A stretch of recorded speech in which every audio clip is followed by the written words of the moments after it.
Hello दोस्तों, मेरा नाम अनपिट वर्मा और आप देख रहे हैं आपका अपना चैनल पीपीएससी क्लियर करो।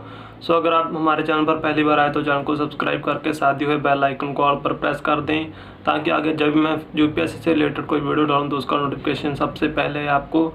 तो चलिए वीडियो स्टार्ट करते हैं। तो दोस्तों, भारतीय पुलिस सेवा में आने का हर एक नौजवान का सपना होता है, और कई लोग तो यूपीएससी में इसको सबसे पहले नंबर पर रखते हैं, इस प्रायोरिटी को।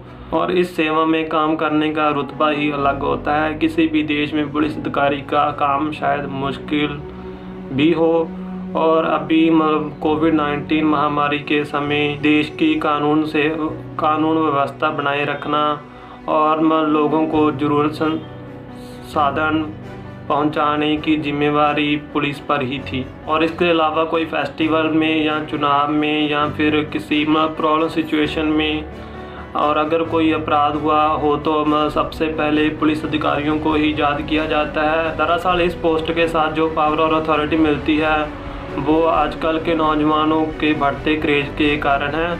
तो चलिए आज की वीडियो में मैं आपको बताऊंगा कि कैसे टाइम और एक्सपीरियंस के साथ साथ आईपीएस का प्रमोशन होता है। तो इस वीडियो को अंत तक जरूर देखें ताकि आपसे कोई भी इन्फॉर्मेशन स्किप ना हो पाए। तो चलिए आज की वीडियो को स्टार्ट करते हैं। तो वीडियो को स्टार्ट करने से पहले ये इंट्रो जरूर देख लें। ਹੁੰਦਾ ਸਕਸੈਸ ਦਾ ਨਾ ਸ਼ਾਰਟਕਟ ਕੋਈ ਬਿਨਾ ਮਿਹਨਤਾਂ ਦੇ ਕਦੇ ਪੈਂਦੀਆਂ ਨਾ ਪੂਰੀਆਂ ਫੇਸ ਦੀ ਬਿਊਟੀ ਮੇਕਅਪ ਚਮਕਾ ਦੇਣਾ ਲੇਖ ਚਮਕਾਉਣ किस्मत पूरी। तो एक आईपीएस ऑफिसर बनने के लिए सबसे पहले तो आपको यूपीएससी सिविल सेवा परीक्षा को पास करना होगा। और यूपीएससी सिविल सेवा परीक्षा में अच्छी रैंक लाने वालों को ही आईपीएस बनने का मौका मिलता है। और अगर आप जानना चाहते हैं कि आईपीएस कैसे बने, कैसे इसकी तैयारी करें, तो इसके ऊपर मैंने मेरे चैनल पर बहुत सारी वीडियोस आपको मिल जाएंगी। मैंने बहुत वीडियो बनाई हैं और उस वीडियो को लेकर मैंने एक प्लेलिस्ट भी बनाई है कि आईपीएस कैसे बने। तो उस प्लेलिस्ट का लिंक आपको ऊपर आई बटन में मिल जाएगा। आई बटन में आपको शो हो रहा होगा, तो आप उस प्लेलिस्ट को जाकर देख सकते हैं। तो आमतौर पर देखा गया है कि जो यूपीएससी में टॉप 250 रैंक पर आते हैं उन्हें आईपीएस में सेलेक्ट किया जाता है। तो लाल बहादुर शास्त्री एकेडमी में सबसे पहले परीक्षण के बाद फिर सरदार वल्लभ भाई Patel national police academy Hyderabad में प्रवेशन के लिए भेज दिया जाता है।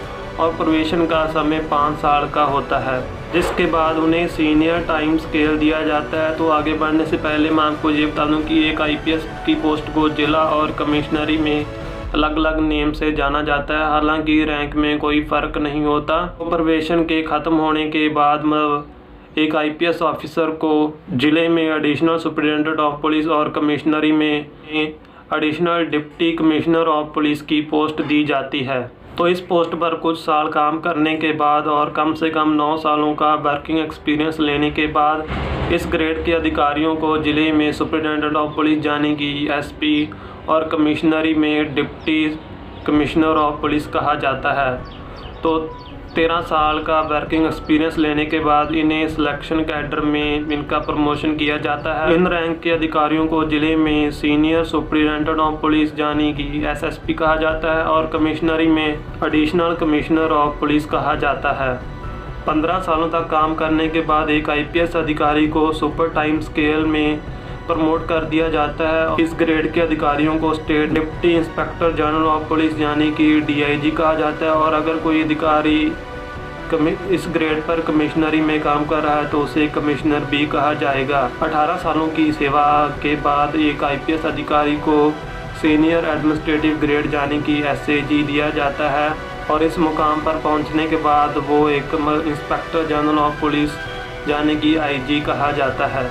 25 सालों की सेवा के बाद वो हायर एडमिनिस्ट्रेटिव ग्रेड का हकदार बन जाता है। और इस ग्रेड में आने के बाद एक आईपीएस अधिकारी को डायरेक्टर जनरल ऑफ पुलिस की पोस्ट दी जाती है। तो आमतौर पर इस पोस्ट पर पहुंचते और इस पोस्ट पर सेवा देने के बाद एक आईपीएस अधिकारी का करियर ख़त्म होने लगता है। लेकिन अगर 30 सालों की सेवा करने के बाद भी अगर किसी की नौकरी बची रहती है तो उन्हें पैक्स स्केल दिया जाता है और वो राज्य की डायरेक्टर जनरल ऑफ पुलिस यानी कि डीजीपी बनते हैं। दोस्तों, पुलिस सेवा के अतिरिक्त और भी कई विभाग आते हैं जहां आईपीएस अधिकारी की सेवा ली जाती है।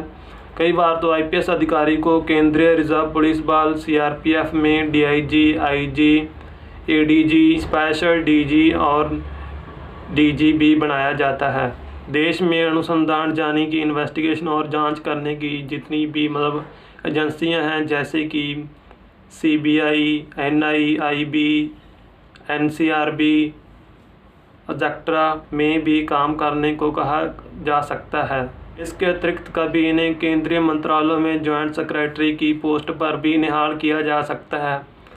तो अब आप जाने गए होंगे कि एक आईपीएस अधिकारी का प्रमोशन कैसे होता है और कैसे उसे टाइम और एक्सपीरियंस के बाद कौन कौन सी पोस्ट पर कैसे उसका प्रमोशन होता है। तो आज की वीडियो में बस इतना ही। मिलते हैं किसी और नई वीडियो में किसी और नई इन्फॉर्मेशन के साथ।